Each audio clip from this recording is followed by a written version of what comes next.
Podcast. I am Jason Mann, and with me today, he's one of our favorite guests, Curtis Harris of Pro Hoops History. Curtis, welcome back to the show. Yep, always great to be here, Jason. And I think you joked on Twitter that people only invite you to things whenever there's a sad occasion, and we've had you here on happy occasions as well, but it is unfortunately another sad occasion as the great Connie Hawkins he died a few days ago, and he's a guy where definitely you want to bring in someone who is well versed in basketball history to share some insight on what made him so remarkable and so special. And obviously, I think the guys that came along later that he was often compared to are someone like Julius Erving and Michael Jordan, just in terms of combining the high flying, the aerobatics, the combination of grace and fury, of being able to dunk effectively and make all these awesome moves, and also being a great playmaker as well, which I think really he stood out maybe even more than Erving and Jordan did. What are some of the things that stand out to you in terms of Hawkins, in terms of legacy and or style? Well, first off, I like to say that other podcasts only invite me on when people die. You guys invite me whenever something interesting happens. But with Connie Hawkins, I would say that he was definitely one of the first offensive high flyers in how he played, because other guys like Bill Russell had, made the game, aerial in terms of defense. But another guy like Elgin Baylor, he wasn't quite vertical. He was more like horizontal as how he elevated the game, because he didn't really dunk a lot. He would do more of the, double clutches and hang time stuff and kind of gliding toward the basket. But Connie Hawkins was definitely one of the first guys that really did, take off and fly in for a dunk. He had the enormous hands, and that's where the Julius Erving comparisons are really, really apt, because he just had enormous hands. Like I posted good guy, I always forget the right pronunciation. GIF or GIF, whatever the hell. Yeah. I posted an image on Twitter of him just swinging the ball around with his giant hand. It's like a baseball in his hand, because his hands are so huge. And just faking people out that way. And I would say for anybody who hasn't seen any of his highlights, this is still a dated reference, but if you've seen Dr. J and George Gervin, I would say Connie Hawkins' offensive style was a combination of those two, because he did have the big dunks, but also had a lot of good finger rolls as well. And if I remember right, I think George Gervin gave an interview one time where he said, the guy that inspired him with the finger roll was Wilt Chamberlain and Connie Hawkins, because Wilt had to kind of like not quite the same kind of finger roll, but he had like the huge hands. So he kind of just flip it and he kind of do the big twist. But Connie Hawkins had the aerial, moving between players and swinging the ball around to do the little flip. So I say that'd probably be his most obvious contribution to how basketball was played. It was just the aerial, the acrobatic, the dunks, the way he would palm the basketball. Because I've never seen anybody except for Wilt Chamberlain, but Wilt was just 7'1" and so enormous in every way. But besides Wilt, I think Connie Hawkins was the first player to really palm the basketball in that way, and just move the ball around that kind of fashion. So that, the dunking, the finger rolls, those are his biggest contributions. They're pretty obvious. Yeah, I mean, his ability to be able to hold on to the ball and swing around and do those really cool ball fakes, and whether he's dumping it off or about to make a move or whatever. Yeah, no, it reminded me. Just remembered, it reminds me of Tracy McGrady, the way he would kind of palm the basketball and swing it around like that. So I guess that's a more modern comparison. How T-Mac used to kind of hold it and move the ball around to swing it around, and then dump it off to a player who's cutting, or then make his own offensive move off the dribble. Connie Hawkins would do stuff like that too. Yeah, it's hard because there are so many different. I mean, first of all, our footage of Hawkins is limited, but there's some good stuff out there. There's been some stuff that's been shared in the last couple of days. Of course, Wilt Chamberlain Archive always has good stuff, and there's the NBA, and they have some highlights packages, so you definitely get a sense of it. But obviously, the major theme of Hawkins' career is he was unjustly, banned from the NBA for very tenuous connection to a gambling scandal that he really had nothing involved in. We'll get into the details of that in a little bit, but that basically took him out of organized, at least the NBA, for until he was in his late 20s, and did a little bit of, had a couple years in the ABA once that came to fruition. Also was involved in another league called the ABL, which we'll get into a little bit. But the main highlights in terms of accomplishments of his career, he was actually the MVP in two leagues, the aforementioned ABL and ABA, and was 4 times first team in various leagues, including the NBA's first season there. Led the Pittsburgh Pipers to the ABA championship in the league's first season. He also had stints with the Harlem Globetrotters for several years, and was a playground legend in New York City, including, of course, New York's famous Rucker Park. Yeah, no, I think that's kind of the overview that people should know. Also, we'll get to it in a little bit, but his high school playing days too. So that not just a pickup ball, but there's a great article. I wish I remember the guy who wrote it. But there's a great article that was written about the high school basketball game that he and Roger Brown had against each other. And just the hype that was built up around that. So he was a huge, one of the most highly recruited high school basketball players back at that time too. So people knew about him. He was one of the big-time recruits back in the early 60s at that point. Yeah, absolutely. Yeah, he was repeatedly could dunk a basketball at the age of 11, and was already pretty famous on the playgrounds in his teen years. He grew up in the I'm going to butcher the pronunciation probably, but the Bedford Stuyvesant. Stuyvesant. I think Stuyvesant's how it's pronounced. Gotcha. Yeah. In Brooklyn, and came from a very poor family. His mother was blind, and he was one of, I think, 5 brothers, and I think they were all brothers. And you had a rough, bit of a rough upbringing. You didn't do necessarily well in school. Later on, he would work hard and had some help with tutors, and would able to get kind of his reading up. But it was really, he really struggled academically there. But in basketball, he was extremely successful at Boys High School, as you talked about.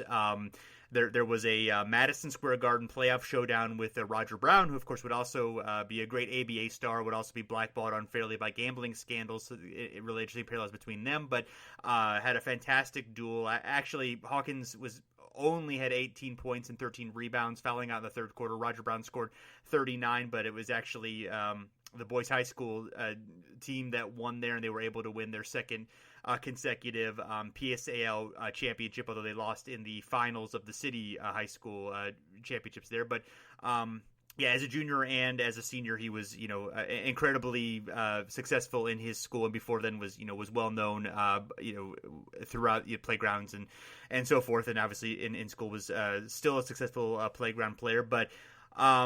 And then was heavily recruited, as you mentioned, ended up going to the University of Iowa and playing on the freshman team there, and was the University of Iowa. It was a pretty successful program there. They had Don Nelson, but the freshman team with Connie would routinely beat the regular team, which had Don Nelson and others. So they were he was already successful there, but.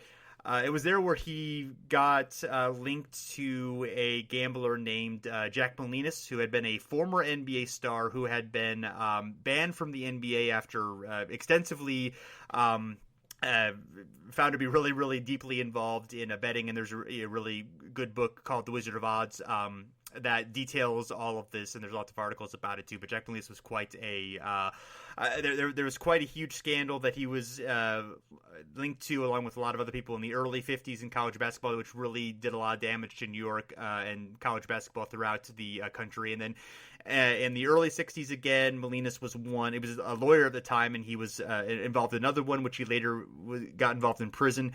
A lot of people who were involved in gambling and not involved in gambling got trapped in it, including Hawkins, who really only thing that he did was borrow about $200 from Molinas, and was not involved in any gambling or anything like that. Now there were other NCAA things involving, he took some money and things like that was common at the time, and honestly is pretty common today, as we've seen. But yeah, mm-hmm. Yeah, I mean, very, very, very common. Current FBI indictments. Yes, exactly. Yes, we both could rail on about the hypocrisy of the NCAA system and so forth. But is there anything that you want to add about kind of the context of what was going on in terms of that scandal in the early '60s?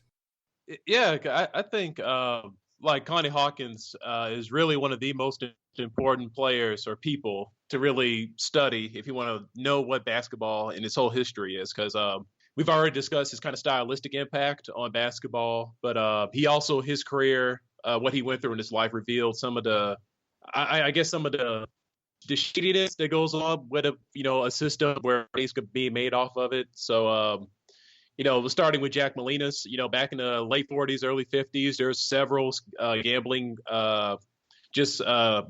corruption scandals that happened in the NCAA, and then it came into the NBA. So basketball really had kind of a black eye coming off of that. Again, it began in the NCAA, but it reached into the NBA. So you had guys like Molinas, Alex Groza, Ralph Beard. They're all banned for various connections with gambling. And I think that's why the NBA really, I think they went overboard with those guys, except for Molinas. Molinas probably did deserve to get banned for life because he actually was gambling on games in the NBA while he was playing in the NBA. Right. But Alex Groza and Ralph Beard, they were kind of pushed aside, I think, but unjustly. They deserved a suspension, but not like a lifelong ban. But the NBA is still reeling off of that. It's only about a decade later when, Connie Hawkins and Roger Brown and Doug Moe and other guys kind of get caught up in the Jack Molinas web. Anything related with Molinas was just like the NBA didn't want anything to do with it because of the perception that would kind of bring up again, no matter how flimsy the evidence, no matter how tenuous the connections were. And so, the NBA just had like a fear at that point. They want to be, kind of on the level, on the up and up, no more corruption, no more gambling. So Hawkins, Brown, Doug Moe, they suffered because of that. If the NBA had, I know this is some like a weird what if, but if they did not have the Jack Molinas problem and Connie Hawkins and the other guys might have had a similar situation go down, maybe it might have looked the other way, just be like, whatever, we'll just keep it hush like we keep it hush with the NCAA money that they were getting all the time. But that bigger context is needed because you kind of realize from the bigger scope that the NBA was, again, just only a decade old at that point. So they were really afraid, we might not be permanent. There have been plenty of basketball leagues that have been around for only a decade and they fold. So the NBA wanted to keep it running. So, Hawkins was a sacrifice to keep the league running. I guess that's what I would add at that point as to what Hawkins reveals about that, and then how it took him almost a decade to get into the NBA. So we talked about the ABL, the ABA, but he also filed a lawsuit eventually, I think like maybe 66 or 67 against the NBA. And then he got it settled by 1969. So he also shows you kind of the strength eventually the players decided to take up against the NBA, the revolt basically they had on a number of areas. So Hawkins was just another example of the guys that were pushing back. The famous 64 All-Star Game strike, and then they threatened to strike, I think, the 68 playoffs. So he was just another example of the players, finally rising up against the owners, and realizing they're being treated unfairly in a number of ways. So his story really just encapsulates a lot of the important things that were happening at that point in the NBA and in basketball overall. Yeah, I mean, that's absolutely, that's well said. And, you can understand the NBA's point of view to a certain extent of there is some fear of that gambling could bring the whole thing down. I mean, it was really, really damaging in the NCAA in the early 50s. Other than Molinas, really in the NBA, there wasn't a huge effect, because the league, no one really cared about the NBA when that happened, and what was going on there was relatively minor compared to the NCAA scandal, so they kind of got away out of that. And so I can see from their point of view why they would be punitive. Any kind of connection at all they would want to do. But obviously Hawkins again later demonstrated that he basically had nothing to do with that. And I mean it's really looking at the details of what actually happened there. He's at Iowa, and then suddenly there are detectives who come in this is 1960 or I'm sorry, this is 61. And then Yep. he basically is taken back to New York, and he's gone for 2 weeks, and he's basically like held without being charged there for like 2 weeks, and basically like forced to eventually just confess, basically make a false confession of telling them what they wanted to hear. At that point, he was never charged, but at that point, he was I don't know if he was formally expelled from Iowa or if he was basically not invited back. But either way, he was. However they formulated it, he was not going back to university. And yeah, I'm glad you brought up the police questioning, because that gets a whole nother subject. About how a poor black person from New York is treated by the police back then. You just hold up for 2 weeks and you get no representation from counsel. Then the police are just questioning you, and I think he said up to 8 hours a day the police were trying to question him. So like anybody being interrogated for 8 hours straight, you'll start saying funny stuff or just confessing to stuff, just have the interrogation stop. So right. That would never hold up in court. That's why I never went to court. So, but the damage with him was done. He didn't go to court to have the damage done. So, his career got ruined by that. Yeah. So he couldn't go back to any, no other university was going to take him, and the NBA basically let it be known that he wasn't officially banned until '66, but they basically said, we're not going to approve any contract for him to come in. So, fortunately for Hawkins, a new league called the American Basketball League formed the next year.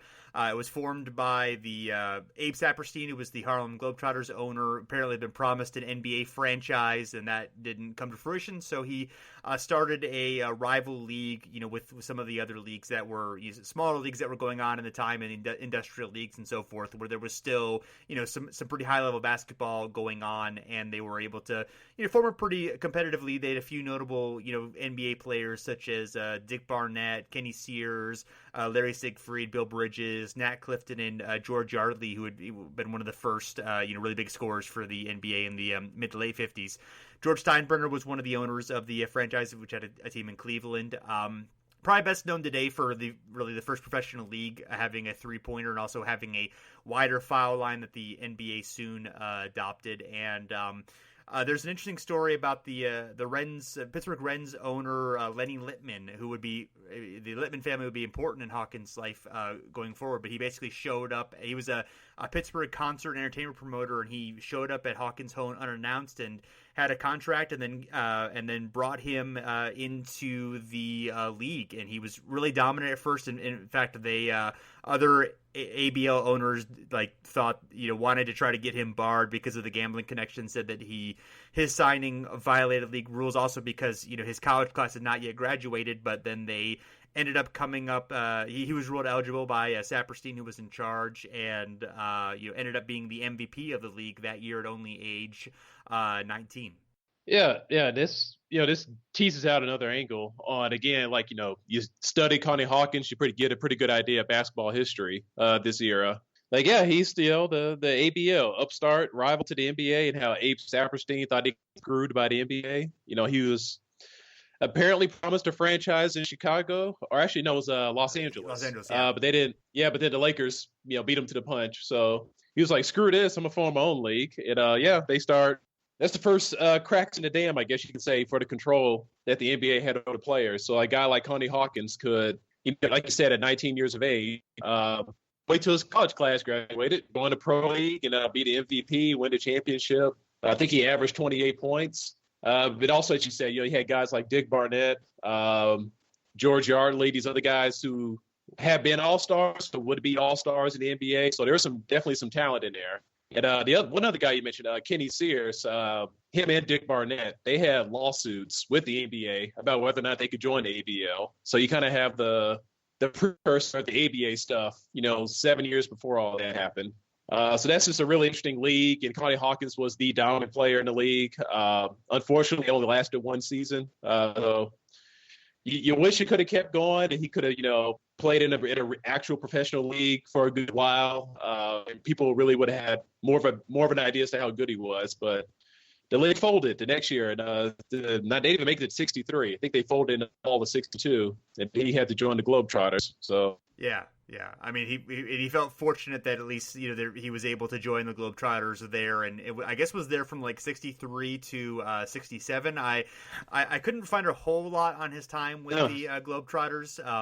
If there's much interesting there, obviously the Globetrotters there's an interesting story, with them and what they were doing at the time. But obviously it would have been better for him to be among the best competition in the world rather than doing what the Globetrotters were doing. By the mid '60s, they still had some talented players. Yeah, they were definitely more on the joke side, less on the competitive basketball side at that point. Yeah, and back in the 40s and 50s, I mean, the showmanship aspect was always a part of the Globetrotters, but they were generally playing, against high-level competition and in serious games. I'm not exactly sure at what point it really transitioned to the to more of the antics. Probably as the NBA, kind of established itself more, and there was an actual professional basketball league, and they were, and there was African American talent that was going into that league. That probably obviously that sort of changed the game for the Globetrotters.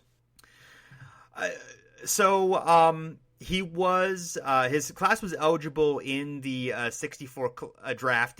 No team selected him. He also went undrafted in 65. It was funny that the NBA actually claimed that each team had decided unilaterally didn't want him, rather than it being some sort of conspiracy against him.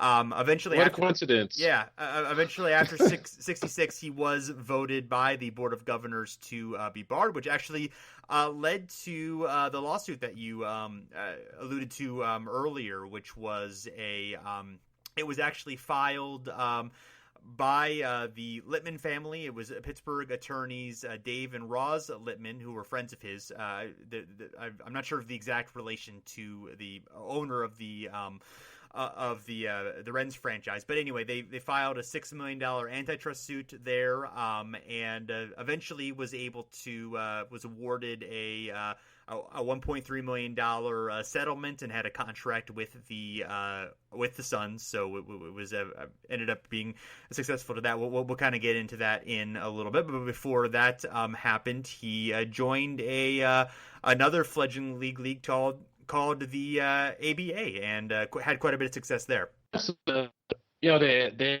of it's not officially, but in essence, it's kind of like the reincarnation of the ABL. Another upstart league trying to challenge the NBA, and obviously more successful than the ABL.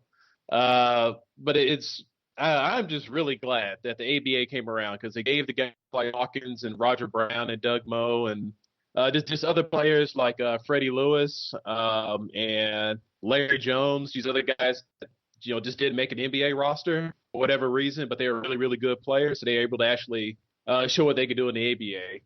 But then again, Hawkins was the dominant player, and at this point he was 27 years old. So, we're now talking like almost a decade at this point, where he got kicked out of Iowa at 19 years of age. Now he's 27 years old and getting the ABA, and he just absolutely dominates the league. I think he averaged 28 points again, like he did in the ABL. And again, takes a Pittsburgh team all the way to the finals, and they won a really tough 7-game series over the New Orleans Buccaneers that had Doug Moe and Larry Brown. It's like the backcourt. It's just or Doug Moe played forward, but Larry Brown played point guard. And like it's just fantastic to kind of look back at that, like knowing where all these guys kind of went to later on, and just thinking about them playing against Connie Hawkins, and just a tremendous series he had. And looking at his stats, it shows you his all-around game that we're talking about. It was 27 points, 13.5 rebounds, and 4.5 assists per game. And so he wasn't just a scorer. He was a really good passer, and also with the jumping ability, a really good rebounder at that point. So it's just like I said, it's just really good that he got that chance, like the guys did, to finally show what they could do in a real professional league, even though this was just getting started at that point. That kind of gave him the platform. I think it kind of forced the NBA's hand, where maybe the court decision was going to be the way it was, but I think it kind of expedited things, where the NBA owners could see, like, all right, we have this from this other league, and they could actually see what Hawkins was able to do. So it really wasn't any sense in fighting this tryout. They were probably going to lose at the end of the day. So that's why they settled by 69 and just let Hawkins join the NBA. So it was good for the ABA, good for Hawkins, and helped force his way into the NBA by getting that chance in the ABA. So yeah, Hawkins. You mentioned his numbers in that first year, but yeah, he led the league in scoring, was second in the league in rebounding, and third in assists per game. So really, all across the board was doing everything that you'd want him to do. Yeah, he had 17.9 win shares that year, and the second in the league was Larry Jones of Denver with 11.8. So that's a pretty huge disparity there. Yeah, and the interesting thing about him is that his teammates. A lot of them talked about how unselfish he was. Like, he didn't even lead the team in shots that year. I think the guards there, Chico Vaughn and Charlie Williams, actually took more shots than he did, which is kind of amazing. Now, both of them were shooting a lot of threes that year. They were one of the first teams to really embrace the three, but that's pretty impressive right there. And says something about Hawkins' game. Yeah, I was about to say Chico Vaughn. Yeah, he was launching 3-pointers. Yes. Yeah, absolutely. I'm trying to remember if he played. I don't think he did. I'm trying to remember the guy.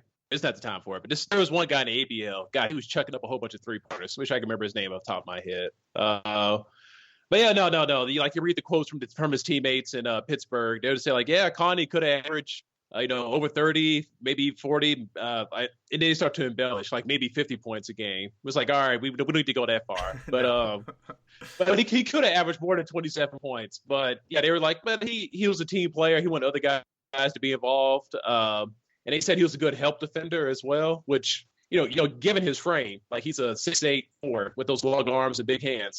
He would be the prototypical help defender, trap a guy, get into a passing lane. So, he was more just a scorer. He was a really good passer, rebounder, good help defender, and also a great teammate, according to those guys who were with Pittsburgh. So, it was really good to read their stories. Loose balls, as usual, has the good info on the ABA stuff. Absolutely. So, the second year for the Pipers, they ended up leaving for Minnesota for inexplicable reasons. That's unfortunate. Yes. So, the reputedly is because George Mikan, who was the ABA president and was headquartered in Minnesota, wanted to have a team there after the first team left. But either way, it was not a great decision. They sort of failed there and moved back to Pittsburgh.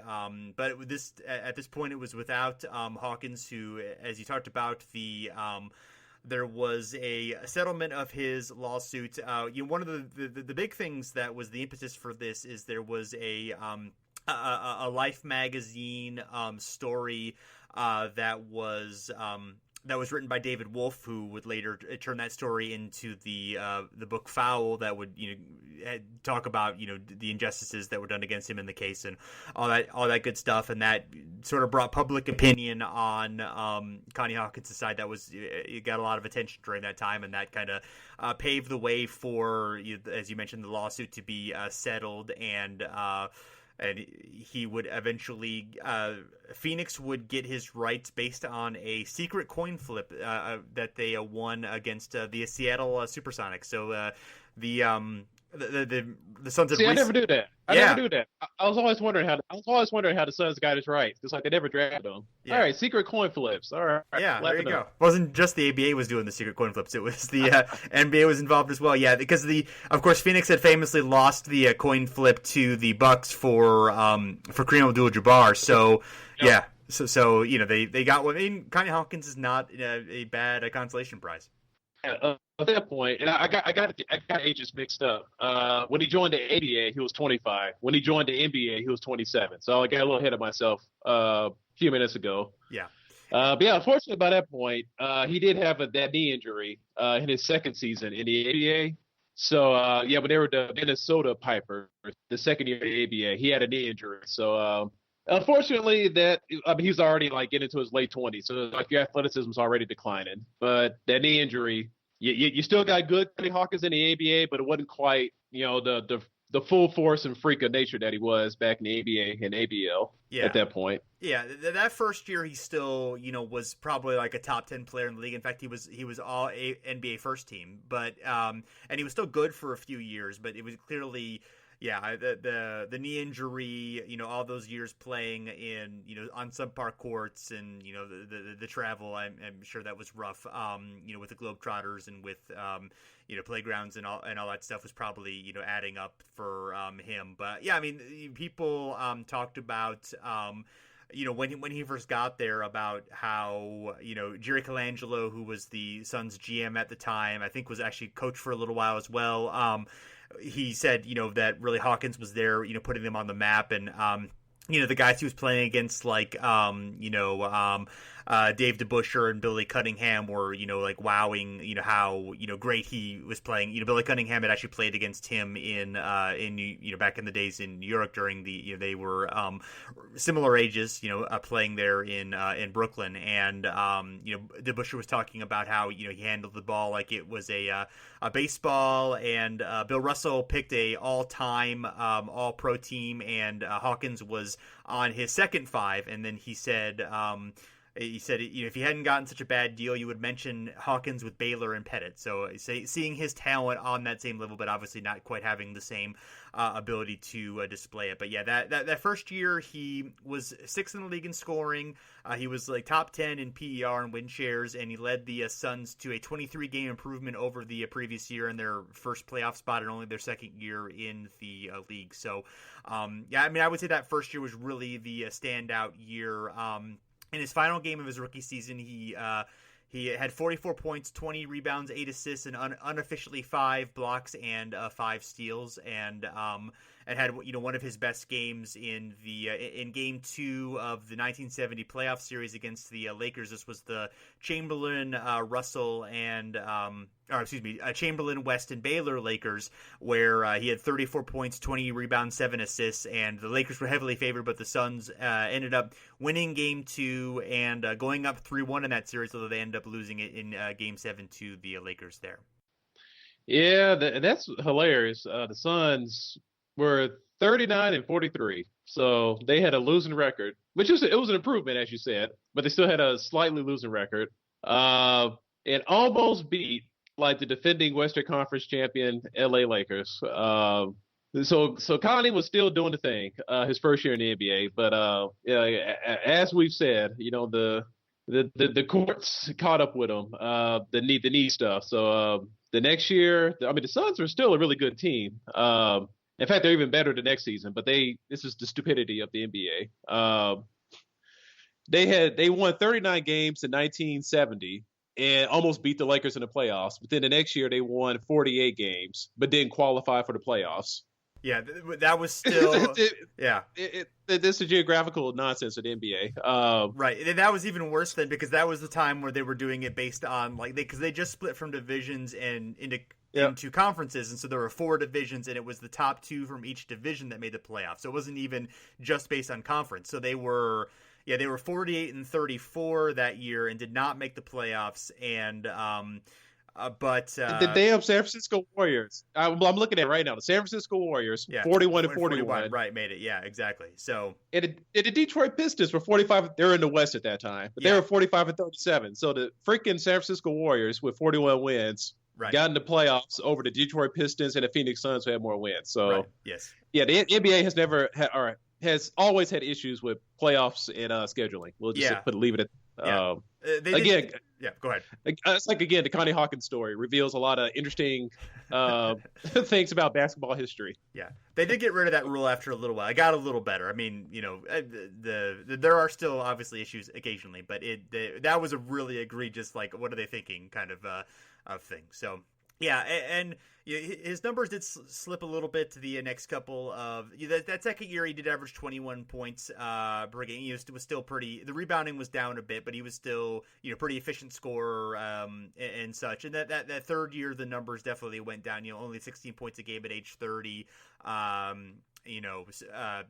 that one, that was the year he kind of fell off a little bit, and people started to notice that, obviously. And even though the numbers were fairly good, he came in with this a really big reputation, obviously, of being this the greatest player who had never been in the league and so forth. And there was some criticisms from writers and fans, and but I thought that Ray Scott, the Pistons coach, had a great quote there of saying, if Connie Hawkins is slowed down, I wish he'd show it against us. So he could still show some of that, good stuff going on there. But once he left Phoenix, in 74, he was traded from the Suns to the Lakers. There was a noticeable kind of downgrade there. The Lakers were, okay in 74, even though it was Jerry West's final year. He only played 32 games, but they still had, a fairly decent team there. They won 47 games. They, they had Gail Goodrich and Happy Hairston, Elmore Smith, some decent players. So they,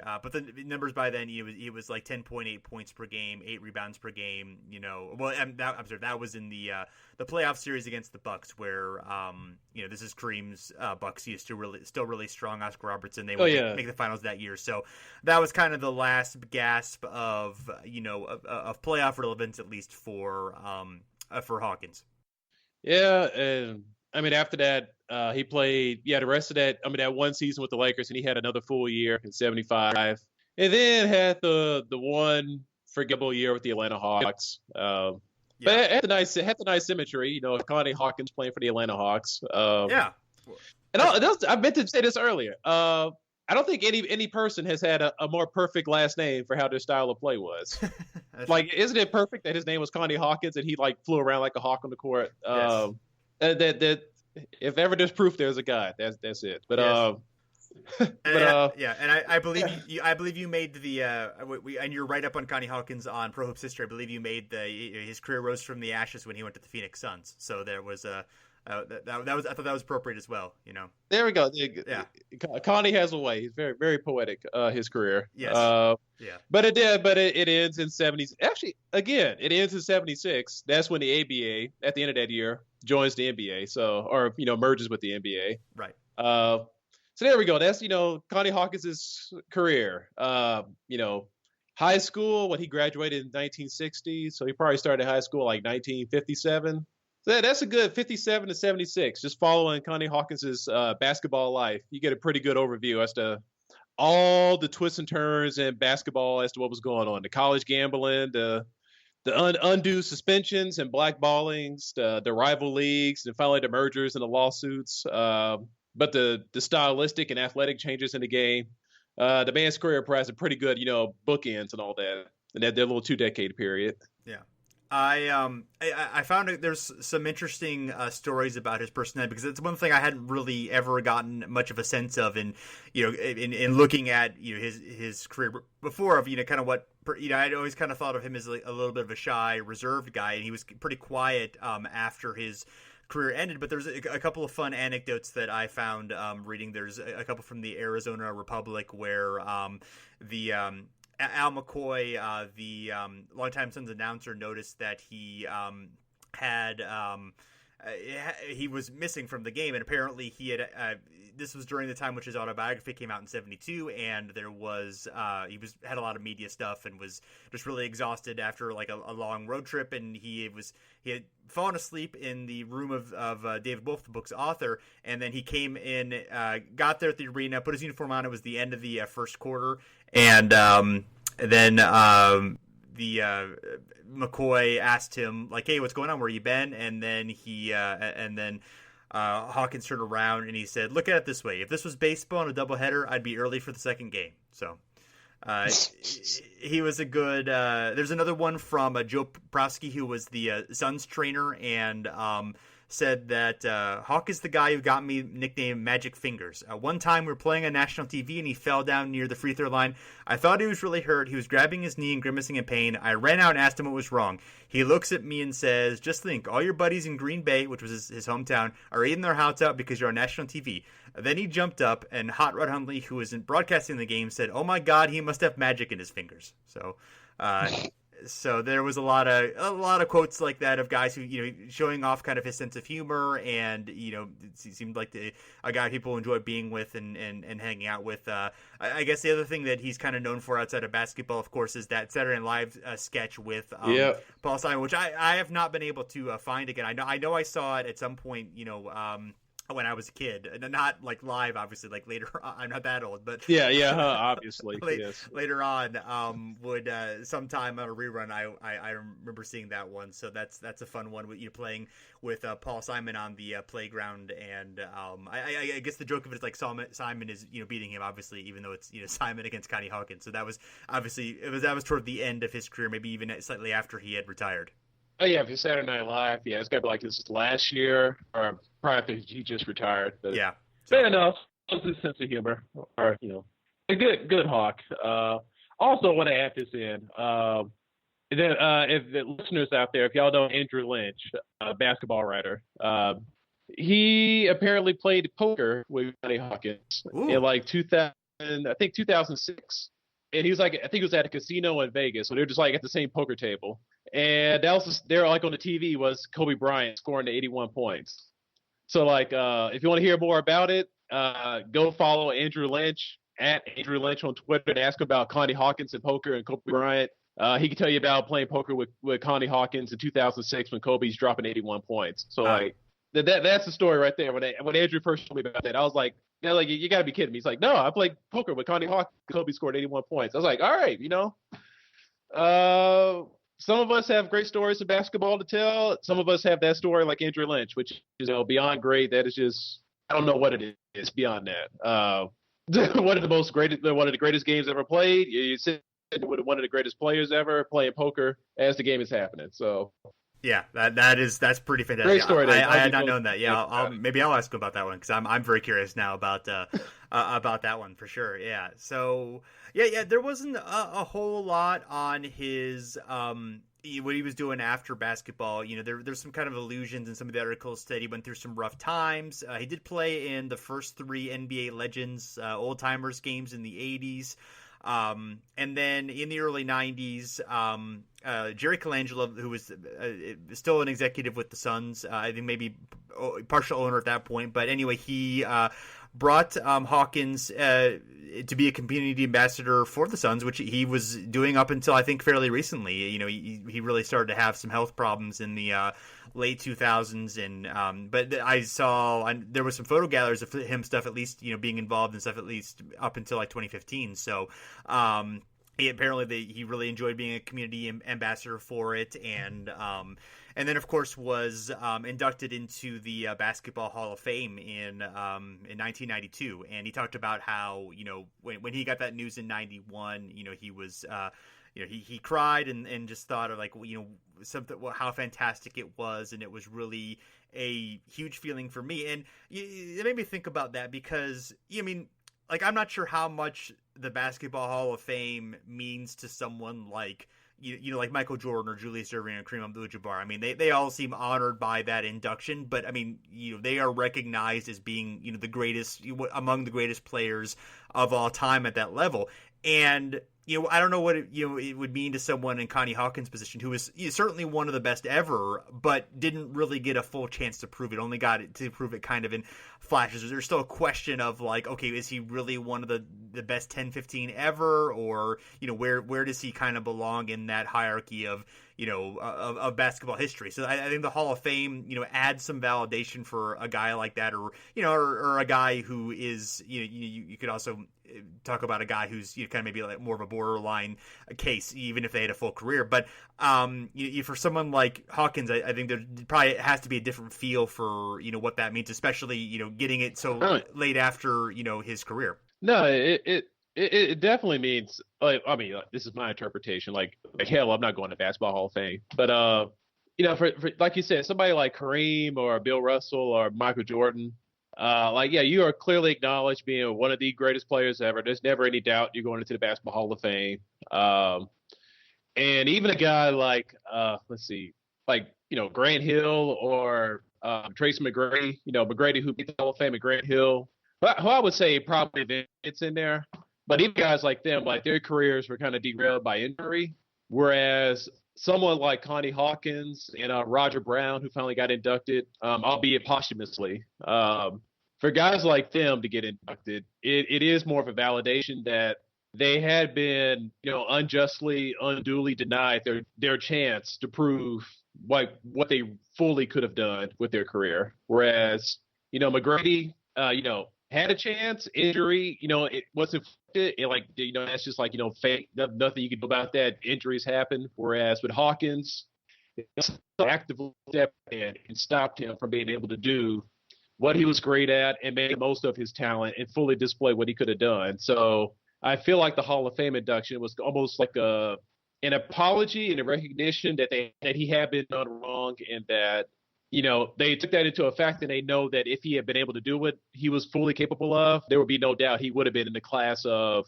maybe not Michael Jordan, Kareem, and Bill Russell, but in the class of whatever, hell, think of second tier players like whatever, George Gervin, just people like that who you just never doubt are going to be in the Hall of Fame anyways, even as they're playing.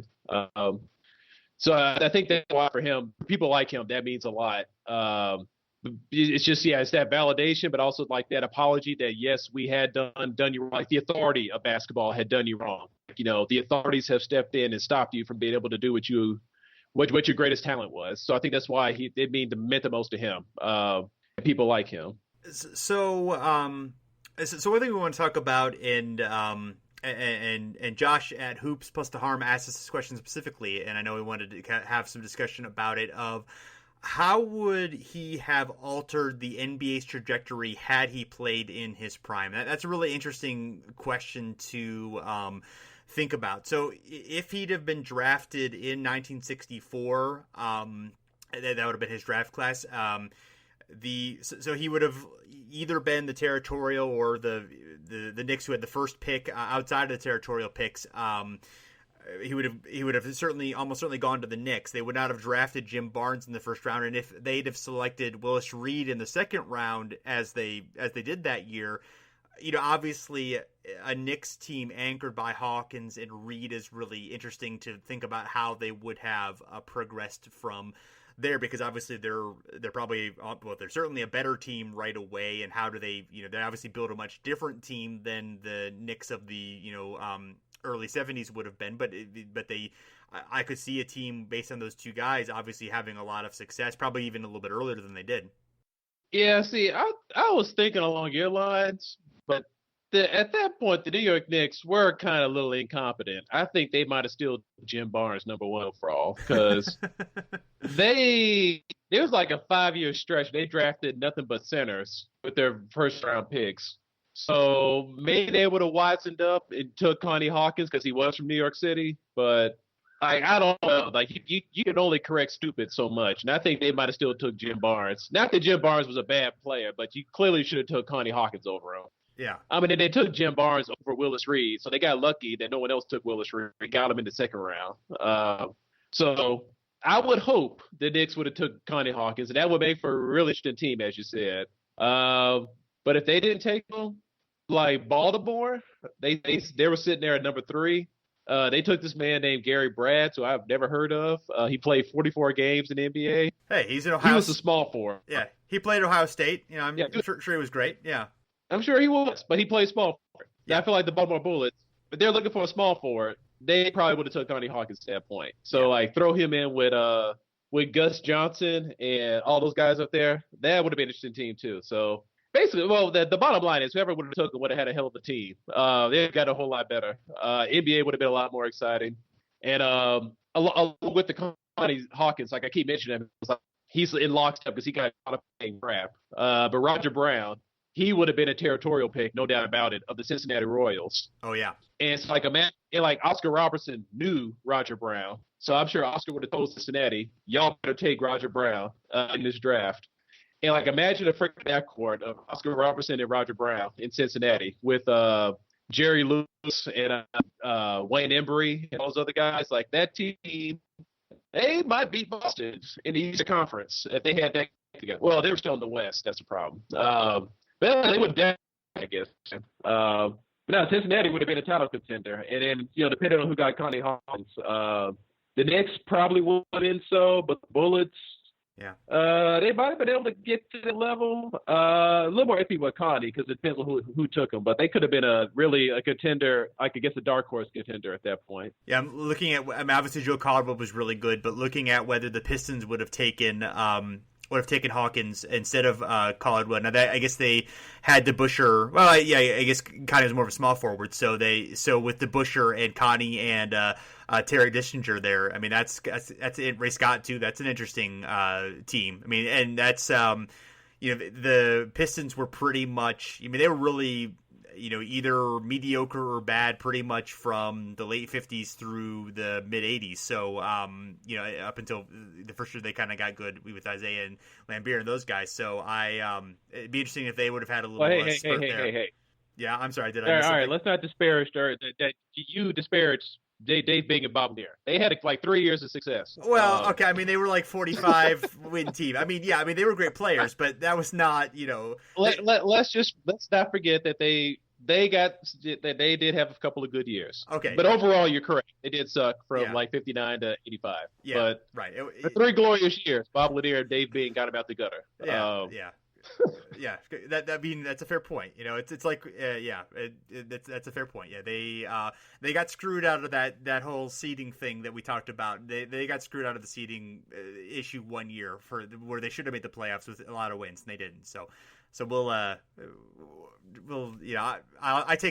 walk back a little bit of what I said. That's walking back.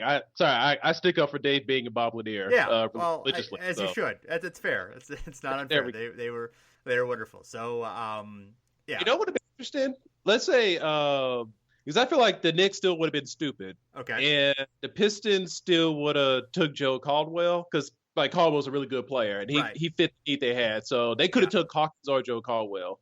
And if Baltimore was still stupid, it was like, no, Gary Bratt's a small forward we need. Yeah. Sitting at number 4 were the Philadelphia 76ers. They took Luke Jackson. Yeah. Because they were looking for a center. So they probably would have stuck with him because they didn't have Will Chamberlain yet. They traded for him midway that next season. Right.